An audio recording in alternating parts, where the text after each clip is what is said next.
مولانا محمد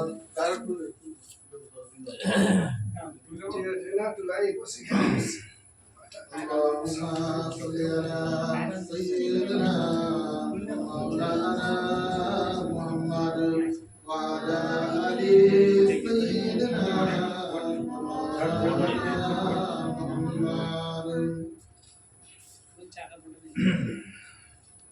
আল্লাহ রাব্বুল আলামিন আমাদের দুনিয়ার মধ্যে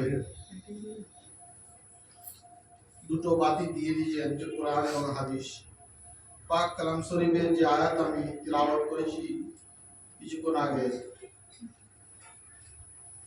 কুল্লু নাফসিন যায়িকাতুল মউত, জীব মাত্রই যার প্রাণ আছে আল্লাহ পাক তাকে মৃত্যুর স্বাদ চাকাবেন।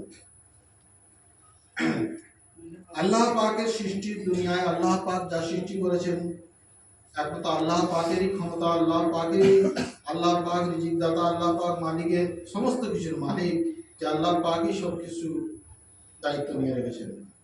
আমাদের হাতে কিছু নেই। আমরা আল্লাহ পাকের কাছ থেকে করিয়ে নেওয়ার একটা চেষ্টা করি, যে একটা মাত্রই আমরা পারি করিয়ে নিতে পারি। কি? যে আল্লাহ রাব্বুল আলামিন যাতে আমাদের সহি পথ, যে পথ সিরাতাল মুস্তাকিমের পথ, সোজা পথ, যে আল্লাহ পাক আমাদেরকে যেটা পছন্দ করেন, আল্লাহ রসুল যেটা ভালোবাসেন, যে পথে আল্লাহ ভালোবাসেন, আল্লাহ রসুল ভালোবাসেন, সেই পথে যাতে আমরা চলতে পারি। কি পথ? ইহদিনাস সিরাতাল মুস্তাকিমের পথ, সোজা পথ, সরল পথ। আজ আমরা নিজেরা নিজের পথ বেছে নিয়েছি, যার কারণে আজ আমরা দুনিয়াতে আমরা কষ্ট ভোগ করেছি। অনেক সময় পেরেশান হয়ে যাচ্ছি, অনেক সময় চিন্তায় থাকছি, চিন্তা ফিকিরে থাকছি, কাল কি হবে, আজ কি হবে, রাত্রে কি হবে। হ্যাঁ, আমাদের ইমানের কমজোরির থাকে। ইমানকে তৈরি করতে গেলে আমাদেরকে মসজিদমুখী হতে হবে।